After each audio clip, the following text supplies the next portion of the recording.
Hello, everybody, and thank you very much for clicking on. Chris is going to join us in just a few minutes, a little bit of a pre show, if you will, ahead of having Chris on for our Mid East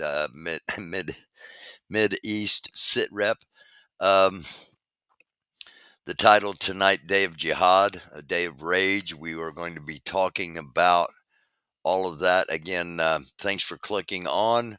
Chris will be joining us momentarily. The um, link is at the top of the chat for Chris, and let's just uh, let's just get started with Hamas and the Day of Rage.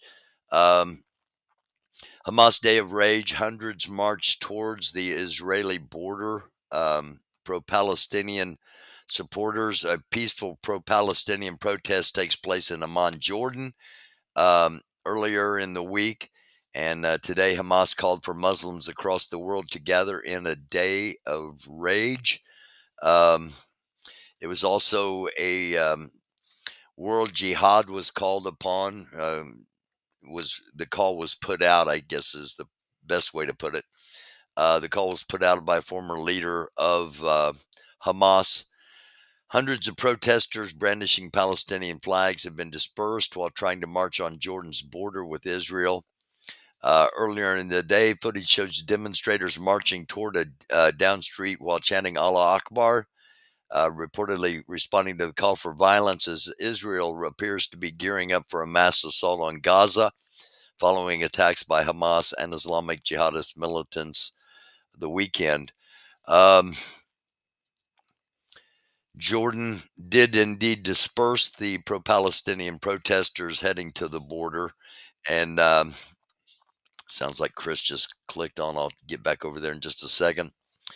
Jordanian riot police Friday forcibly dispersed hundreds of pro Palestinian protesters trying to reach a border zone with the Israeli occupied West Bank as thousands held anti Israel demonstrations across the country.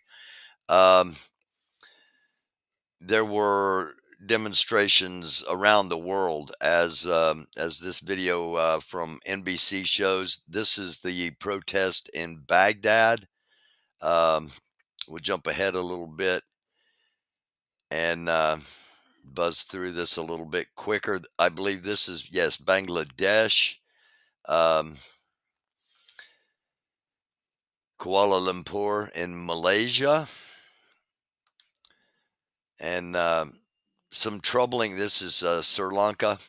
Um, some troubling protests here in the United States as well.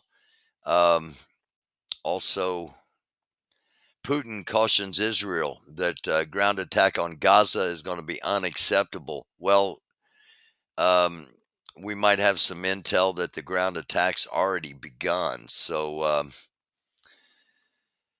this came out yesterday actually, and I've had it saved. U.S. prepares for Day of Jihad as White House remains vigilant. Um, and something that we're going to have to talk about at some point. Israel and Hamas war creates tension in America's largest Muslim city. That's going to be Dearborn, Michigan. Arab Americans represent a majority of the population at Dearborn, Michigan. They've remained resolute in criticizing Israel and American politicians as the combat escalates in the Middle East. So we'll keep an eye on that. And a very brief Twitter scroll before we get Chris up here. The number of Americans confirmed dead has risen to 27, and many still missing. I'm hearing 20 to 25 still missing. There may be more. Squadron of US A-10 attack aircrafts have just arrived in the United Arab Emirates, the UAE, to quote defend Israel and deter further attacks. End quote. These are the A-10 Warthogs, tank killers. They are incredibly effective aircraft against flying at a relatively low altitude against ground troops and ground forces. United States now says they are sharing intelligence with Israel at the highest level. Um, couple of more things in the Twitter scroll. Um, this Joe Scarborough rips into Trump and the Republicans who still support the unhinged former president. Um, Quote, I mean, praising Hezbollah just like he praised Vladimir Putin. He's out of his mind. And the fact that Republicans are embracing this guy's absolutely crazy. End quote. Again, that comes from Joe Scarborough from yesterday morning.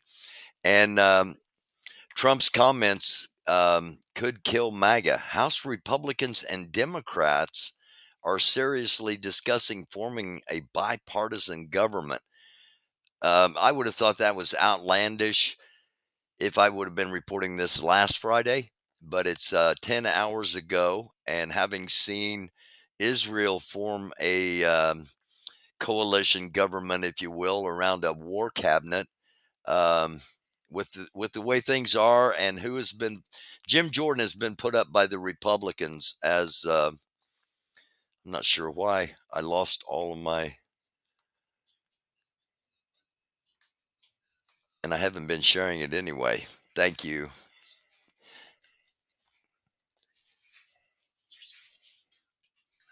Okay, thank you. All right. I hope I'm back. All right, I am back. Thank you very much. All right, quickly, Squadron A-10 U.S. aircraft arrive in UAE, and these are tank killers, known as tank killers, the warthogs. Again, Joe Scarborough rips into Trump. MAGA um, could be the end of MAGA. A strong MAGA person has been put up to be Speaker of the House, that being Jim Jordan. Numerous House Republicans say no, they're not going to do that, and some have evidently began talking with Democrats about discussing forming a bipartisan government because it's serious times and we need serious people. So it'll be interesting to see if that comes about. Israel Ministry of Communication said internet service will be cut off fully in Gaza tomorrow morning. Actually, in just a few hours. Israel expected to start the ground offensive in Gaza. Again, that might have already started. Also, Israel Defense Minister said whoever wants to save his life, quote unquote, should automatically leave and head to South Gaza. Otherwise, Israel will not be responsible for their deaths. He said it's Israel's straight and simple message. Ground offensive is near. Um, the United States has reportedly given the quote unquote green light to Israel for them to conduct any. It would. All right, here we go. The United States has reportedly given the green light to Israel for them to conduct any operation which they deem necessary in order to confront any threat on any front in any geography. So, attacks from Israel, the United States given the green light to go outside of the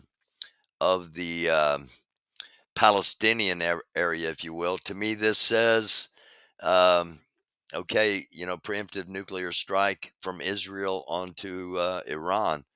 Um, Try to destroy Iran before Iran destroys Israel. I hope I'm wrong. I'm speculating. I have no intel on that at all. And the source of the report, Al Arabiya Burke, Russia conducted its first nationwide nuclear drill. Again, reminder that happened back on the 4th. So while we haven't talked a lot about what's going on, a reminder that just days ago, Finland and Estonia, a um, a gas pipe, and a communications cable were both cut.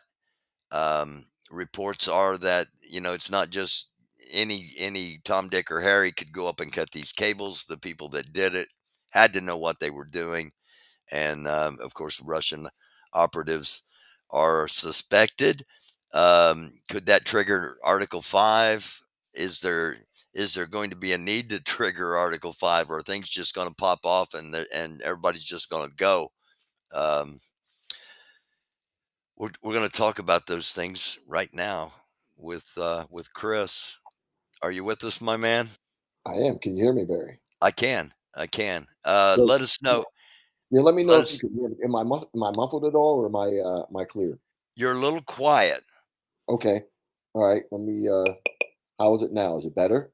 It's a little better, yeah. And Okay. I'm loud anyway, so I'll try to be a little quiet so everybody can turn everything up and hear us both. Great. Great. All right. The green light from the United States to Israel. Of course, that kind of confirms what we've always known, but isn't really a public um, thought process that United States and Israel are really tight, and Israel's not going to do anything without the United States saying, "Okay, go." Yeah, and that's actually correct. I remember one time I was back in Israel back in 2008, and there was something in the Jerusalem Post that stated that the United States had given um, Israel the green light to go ahead and strike Iran. This is back in 2008, and he was in Jerusalem Post, and I called back to the states. I'm like, hey, did we gave we gave Israel the green light to go ahead and strike, or not the green light, but the yellow light, the caution Mhm. to go ahead and hit Iran, and it wasn't even reported in our papers Right. at all, you know. Yeah. But like this right here, um, because of all the stuff that's going on, of course it's going to be reported now, because if Israel does strike Iran, of course, we're Israel's big brother, so um, that's going to be reported. But yeah, there are multiple targets that Israel could hit, and it could be in Lebanon, Syria, right, and then Mhm. Iran as well. So be on the lookout for that. But then also you're gonna have the blowback. You're gonna have you hit them. Well, guess what? And the United States gave them the green light, so now we're targets. Okay, we were targets anyway, but now we're just bigger targets because of what the United States said. So Okay. And as far as targets, um, while we know there are sleeper cells, we know there are people here in in the states that may want to cause harm. Our most vulnerable are. Uh, hang on, we lost Chris there for a second. Get Barry, him you back. still there? Yeah, I'm still here. We still got Okay, you. yeah, yeah. We Our got we our got disconnected. embassies around the world become incredibly vulnerable incredibly fast. Right, but I mean our embassies, but then all our assets, all of our interest overseas are vulnerable. Okay, so in same with the Israelis, their embassies are vulnerable. Their personnel and all their interest overseas are open now. So So American companies, anything American, bases, anything American, exactly. American citizens, Yes, Jewish citizens, yes. Israeli Israeli, citizens. yes. It's all fair game now. You see, if Israel conducts these attacks um, on, like I said, on in Lebanon and Syria, and then Iran. So Okay, is there going to be different reactions with? I mean, because it's already predetermined and it may have already started. Um, the invasion, or if you will, the boots on the ground going into northern Gaza. Um, are there going to be different ramifications for that of course, as opposed to striking Syria and Lebanon? okay. Well, let's see with the incursion, the invasion of northern Gaza. You know that Hezbollah has already said they're going to get involved Right. with that. All right. So On a you have bigger Hezbollah. scale than they are now. Right, exactly. They're going to come from the north, and they're going to start attacking. From north, and probably going to central Israel. Okay, depending on how much resistance they get, because my understanding is that the Israelis have started arming just their citizens.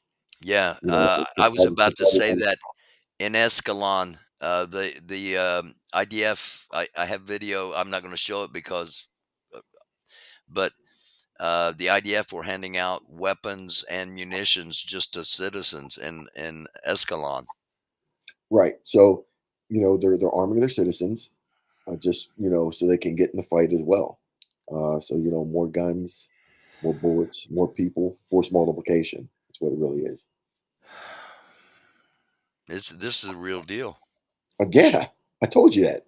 Yeah, I told your audience that. I'm like, what? Once I heard that global jihad call, okay, and then he's talking about the mujahideen going from caravan from Khorasan, the black Khorasan, flag.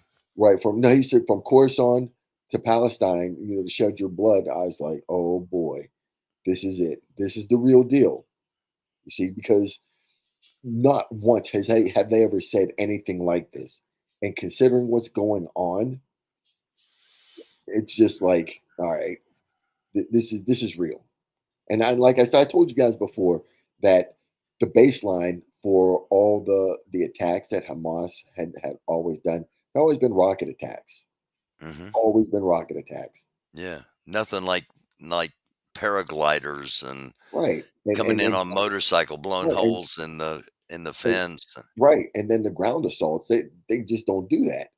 So I mean that's the anomaly. I was like, and they killed all these people. Yeah. And that knowing Netanyahu, and I told you about the ideology and where that comes from, Hmm. Hmm. and making Israel a complete Jewish state. He's gonna wipe these people out. That's Period. that's the plan. Yeah. He's gonna wipe them out, period. And he's basically said go south of the river that divides the Gaza Strip if you want to live tomorrow. Right. So So but here's they've the thing, laid out the area where it's going to happen. right? So but where are they really gonna go? He's telling 1,000,000 people to move south. Where are they gonna But go? from the humanitarian perspective, Chris, I keep questioning why aren't these other Arab nations, why don't they have boats? Why don't they have ships off of the coast of Gaza evacuating these people? Is it because they don't want Hamas in their countries? I I don't know, but this is what I do know. This is what I was told. Today I heard that Egypt, matter of fact, that they had bombed the border between like Egypt and Gaza. So like the Palestinians couldn't go anywhere, right? Wow. So like, so they can't leave. But then also that there was a humanitarian, I think I told you this about the humanitarian aid truck that the Egyptians they were coming in, and Hmm. I think the Israelis said that they were going to bomb them, and they turned around and left. So, um, it's kind of Israel. like That's why there aren't any ships off the coast because Israel's told everybody if you try to help, you're involved and we're gonna blow your ships up. I guess, but I'm just Yeah. I'm like, wow, Yeah, I'm just connecting dots. I'm just guessing too. I'm just speculating too, just doing analysis here. right? But I mean, um, I look at things from a not from a humanitarian, just from a humanitarian standpoint, okay. Um, but I'm also very objective, Hmm. very objective. There's really, I'm not subjective when it comes to this stuff. All right, look, there's right and there's wrong, okay. There's right and there's wrong. So when you're telling me that you're going to wipe out an entire group of people, what's your rationale behind it? You're telling me you're after Hamas, but yet you're telling what your actions show me something completely different. You're bombing and leveling a complete city, and you're telling 1,000,000 people to move. Where are they going to move to? There's nowhere to go. I covered a pro-Palestinian protest last night with a pro-Israeli counter protest also there, and I had about a 20-minute conversation with a man that is currently in the United States and in Indianapolis, but was born and raised in Bethlehem. Uh-huh. uh, in Palestine and was talking about the conditions that the Palestinians have to live in all around the country, and how this, um, that it's just finally came to a point where they don't feel like they have any choice but to fight or die, It, and it's and it's it's Israel it's can't. it's survival. It's survival for them. That's what it boils down to. Survival. And Israel is, I mean, Israel's got the big guns. They got all the money behind them. Think about how much aid the United States gives Israel yearly. Mhm. Think of them billions, Yeah. right? Billions a month, each Right, month. right. How much money do the Palestinians get? They got, like, I think it was $75 million in aid 2 days before the attacks happened. Okay, 75 million. Yeah. But how much but the the Israelis get billions of Oh, dollars each year. absolutely, yeah, yeah, Right. But you give the Palestinians 75 million. Okay. All and right. that was for food and medical Right. supplies, Right. Right. But you see there desalinization of water. right. But you see there's the whole economic thing. Again, remember how we talk about economics controls a lot for Mhm, everything? Here's a prime example. And I'll never forget when I was in Israel. One of my Israeli buddies, he was a commander at the time. He's like this. He's like, look, he's like, a lot of this stuff revolves around money. He's like, this is what it revolves around. He's like, I'm telling you right now. And I didn't understand it. I didn't understand what he meant.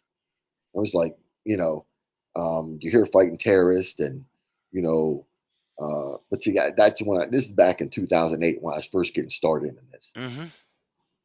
Now I got a lot more experience, and now I can see what he's talking about from the economics. So, uh, Okay, speaking of economics, Qatar, and yes, let me jump to the map real quick for those that don't know, where we are talking about. Again, here's Israel, West Bank, Jerusalem, Beirut, Lebanon up here, Damascus, Syria, Jordan. Over here's the Sinai Peninsula and Egypt, Cairo. And then if we come down here at the base of Saudi Arabia, there's the UAE, the United Emirates we mentioned earlier, and Qatar. Um, so Qatar is so small, but if I'm not mistaken, per capita, it's the richest country in the world. most It, ev- likely. I didn't know that. I think that's true. I think that per capita, it's the richest. Based on the number of people and the amount of wealth, it's the richest country in the world. Um, the leader of Qatar came out and said that he's going to shut off the gas supply to the entire world if Yes, Israel doesn't stop stop the attacking bombing. Gaza. Right. So Hamas has an office there in Qatar too, right? Hmm. So the other thing is everybody's blaming Iran for um, uh, helping Hamas. Right. Take us who else is helping Hamas? Quiet is kept. And I'm why is guessing. I'm guessing probably Qatar, it? Bahrain, Kuwait, a lot of other well, Muslim well, I'm nations. Qatar is Yeah. right. So um, they're getting support from Qatar too, but you'll never hear about it. You see, Hmm. everybody's focused on Iran, and we talked about. Remember, we were talking about the attack, and the $6 billion that was um, given to um, the 6 billion that was For given for the to hostages. the 6 billion. I guess yeah, for the hostages or whatever. And I got a report just right before I came on that supposedly that has been frozen and that transfer has not taken place. I heard that too. I heard Okay. that too. So basically, that would be us reneging on our deal, getting our people back, and then not paying. Right. So here's the thing: we talked about the operations, and operations take money. for Mhm. all the planning, the rehearsal, and the actions on the objective. It takes a whole lot of money to do all that. And people are saying, well, where do you think that $6 billion went? I'm like, oh my goodness, don't you even realize that this was going in almost a year prior to? So they had to have that money even before, Right, you're you not gonna see? make $6 billion worth of weapons in a week. Right. And then just, to also, do your operations. No. That money came that money was already given to them, but we don't know who gave it to them, you see? Mhm. But Mhm. you want to sit there and say, "Oh, it was Iran." Like, how do you know that? Like, just there was a $6 billion from. I'm like, come on, like, bro, like that money was just given allegedly given to them. Like, when was that money supposedly given to them, or that the deal? It was, like 2 weeks ago. Okay, so the attack happened what, a week ago, Right. right? So do you think in 1 week you give them $6 billion, they can get an operation up and going that No. fast? No. Like use some common sense. Yeah. Speaking of which, just give us your professional perspective on how much planning went into what Hamas did, because uh, they knew the targets, they knew they had an idea of. I mean, this was planned out. It wasn't just haphazard that they all of a sudden got into Israel, started killing people. Some planning was involved, and it probably took some time and rehearsal. Of course, remember I talked to you guys about the 7-step terrorist plan cycle? Hmm. This is exactly what I'm talking Okay, can you run through that? about. I mean, you guys can Google it Okay, online. all You, right. you you can Google a 7-step terrorist plan cycle, Yeah, because we've taken some time up already. So, right? okay, And go it. But part yeah, of it is is is the like the you have to pick your targets out, and then you have to rehearse the stuff, and then you have to actually go out and do it. Now that takes a whole lot of money, resources. You see, hmm. and if you don't have the resources, you can't do it because you have to remember that you still have to pay these people to do this. They're not out there working for free. They're not. Right, right. So it takes a whole lot of money to do this. And if you don't have the money, it does not it's not going to work. Bottom line. They had to think about it. They had to get a whole bunch of new motorcycles. They had to get like um what the paragliders. They had to get all new weapons. Get more weapons and ground things or things so they can bust through the barricades. It just takes that's money. So they had Yeah. to have that stuff ahead of time, not not a week prior to. So whoever's saying that crazy stuff, just stop because it makes no sense. And we focus on the weapons without even considering where did the money come to get these weapons. We know Right? where the weapons might. There's some Chinese stuff going, Chinese weapons, Russian weapons that have supposedly been spotted being used by the Palestinians. It takes money to do those things. Yeah. Yes. Like I said, economics controls all. Right. Hmm. And this is exactly what it boils down to. And like I said, if you don't have the money to even do an operation like that, that's a complete failure. I'm telling you right now. Let's get back just real briefly to Qatar Right. and cutting off their oil to the rest of the world. Right. It would put us into a shortage within days. Right. Well, it's a power move, right? Right. That's a straight power play. So whoever's getting supplied with oil through Qatar, um, what they're really trying to do is put political pressure on Israel. You Hmm. see, put that political pressure on Israel, and from there, hopefully, the Israeli government be like, well, wait a minute, all these other countries are starting to come against us because Qatar's are going to cut the gas, and these Yeah. people need the gas. So And it's a we're talking about primarily European countries coming yeah, against them. right, right. So Israel might start getting some flack, for that. But then again, Netanyahu's he's going to do what he wants to do regardless. Yeah. And I don't think he's going to heed anybody's protests. Right, right. So, um, like I said, it's a power play, but no, it's gonna fall upon deaf ears Okay. eventually. So, In the last few minutes we've got here, let's talk about the fact that jihad was called for today. yes. We began the day with an Israeli um, government official getting stabbed in China. Hmm. Um, then a school teacher was killed in France. These are all by stabbings, and I haven't heard reports of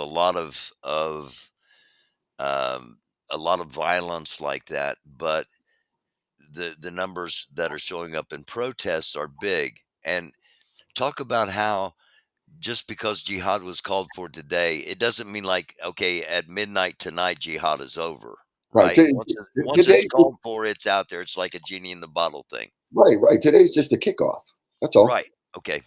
Today's just a kickoff. Now, this can attacks can occur whenever they decide to attack. Right now, our guard is up. Right. So what we do when we put down our guard? Yeah. That's when they attack. They're not going. What do you think they're going to attack now? They they know that we're watching anything and everything. But Right. my concerns the colleges in the Hmm. United States.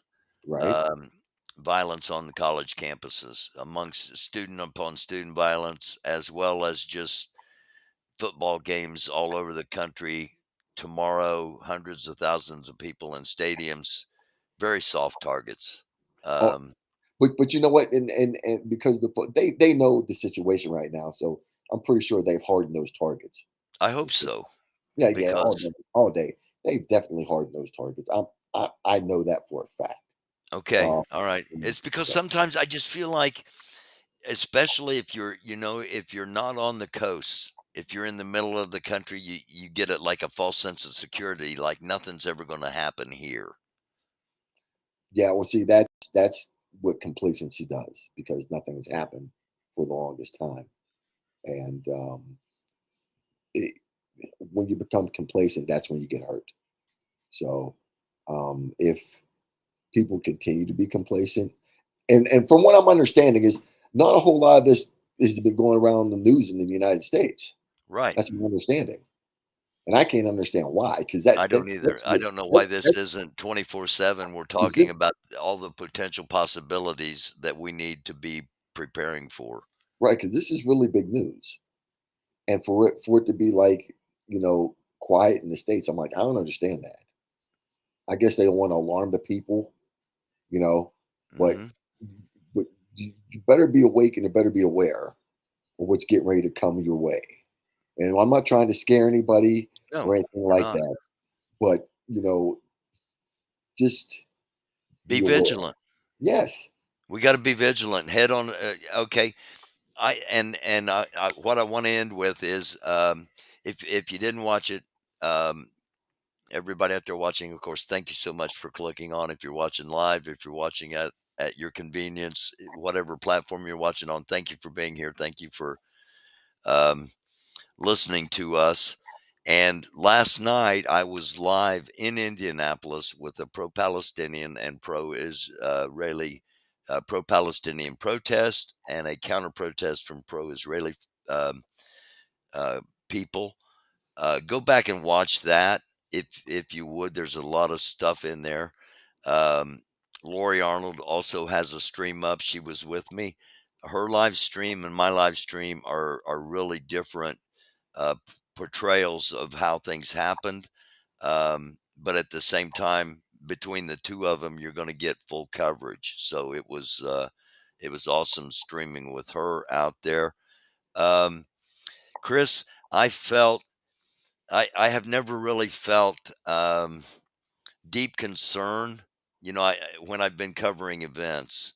Um, Last night, a bunch of youth came rolling into the protest wearing the Mujahideen garb. Um, and at one point, uh, while I was interviewing a gentleman, kind of surrounded me and was listening really close to the exchange between the two of us. I could feel them behind me. Another time, I could see just all I could see was the eyes, and I could see the hatred that those eyes had towards me from 3 feet away. And then the final time that I had concern was I was covering, I was filming as the march was coming back towards the monument, and a young man started running towards me, and he screamed, "Allah Akbar!" And I immediately went into, you know, jihad. This is, this guy's going to commit jihad on me. Um, and then as he walked by, he said, "What's up, dude?" So it was like a bipolar thing. Am I at a too paranoid level with that kind of stuff, or is that how we ought to be as American citizens? All right. Okay. You have to take that into context as well, right? Okay.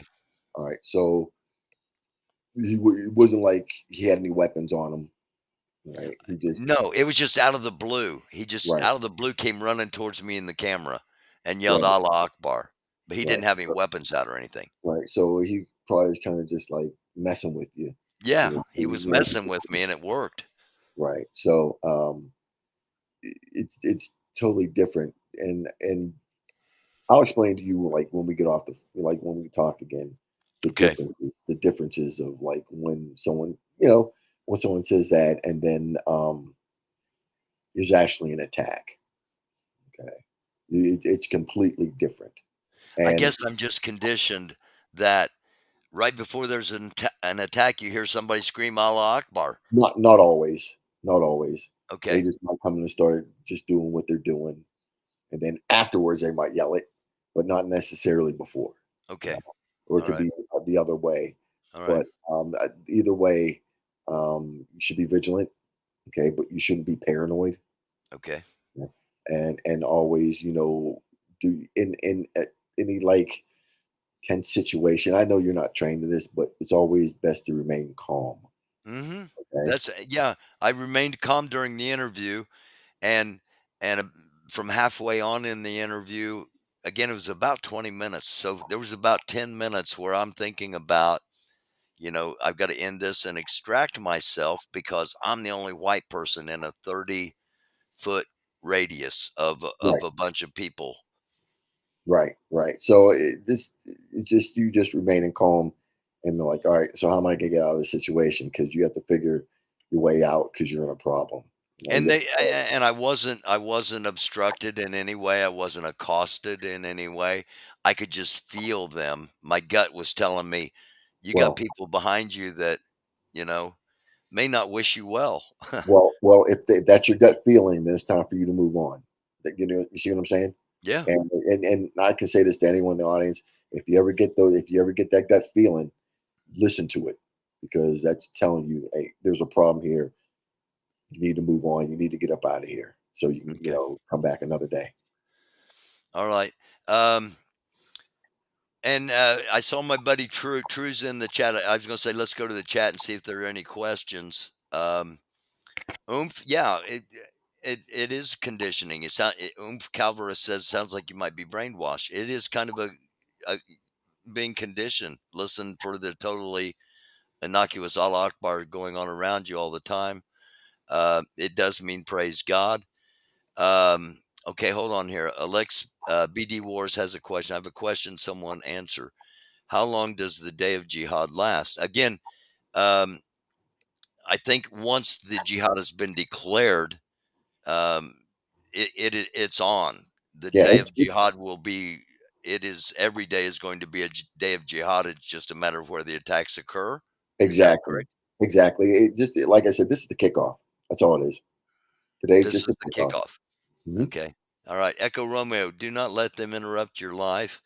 That's terrorism 101. If they fear you into not living your life, they have won. True. So just go about living your life, like we But be always. vigilant. Exact. That's it. Be vigilant. Yeah. Yeah. Don't, don't, be so fearful that you won't leave your house or do anything Oh, like that. right. Yeah. Because, I see it like this. I did 3 combat rotations in Afghanistan, right? Spent a whole bunch of time in Haiti and Nigeria. I'm like, look, when it's your time to go, it's your time to go. Okay, there's nothing anyone can do to prevent that. So just go ahead and live your life and do what you're going to do. That's that Well simple. said, my man. I appreciate that. Yep. We'll see you Monday. Monday, start most definitely. All right. I appreciate you as always. We'll talk to you off air. Okay, I'll All talk to right. you then. All Thanks. Thank you everybody for clicking on here. Um, as always, a great segment anytime Chris joins us. We're going to do this again Monday night. We're going to go like Monday, Wednesday, and Friday, as long as things are escalating, and they're escalating in a lot of different places. But I think it's become pretty obvious that the focus of the United States is not going to be the Asian Pacific front. It's not going to be Eastern Europe. While we are going to be involved in those, our main focus is going to be, in my opinion, isolating and making sure Iran doesn't have any kind of involvement, and trying trying to hold this thing into a Palestinian Israeli only conflict that doesn't enrage the entire region, and thus with all the oil in the region, and thus inflame the entire world. I think that's what we're trying to do as the United States government, military specifically. We want to contain it, and we want to deter Iran. However, just like Chris said, if Israel has intelligence that Iran's getting ready to launch an attack on Israel, Israel's going to pull the trigger first, out of preservation. So, um, one thing I ask you to kind of remember, especially when you've already picked a side. All right, I try to approach everything from the middle and try to show both sides. Sometimes that gets really tough. Um, just think about something. There really are no good guys. There are bad guys involved in all of this. You can justify things on either side, but there's this is, as much as some try to portray it as a good versus evil. Um, there are bad things going to happen from people on both sides, and if you're a praying person, it's time to do some serious praying. If um, if you have things you'd like to do, enjoy these days. Don't delay things. Enjoy the time. Like Chris said, don't let it stop you from living. Like Echo said, um, it's 100% a victory for them if you lock yourself in your house and you become paranoid. All right, don't do that. Um, B, use some common sense, but enjoy your life. Love y'all like chocolate chip cookies, and just made some chocolate chip cookies not long ago. So that's a real thing there. Okay, just so you know that. I wish you all nothing but peace, positive vibrations, blessings from the Most High, the one true living God, if you so are inclined. And shalom, um, namaste, assalamu alaikum. It is it's a dark world. Try to be a light. We'll be back Monday night, if not before. Thanks again for watching. Subscribe, like, and share. I love y'all. Peace and love and safety.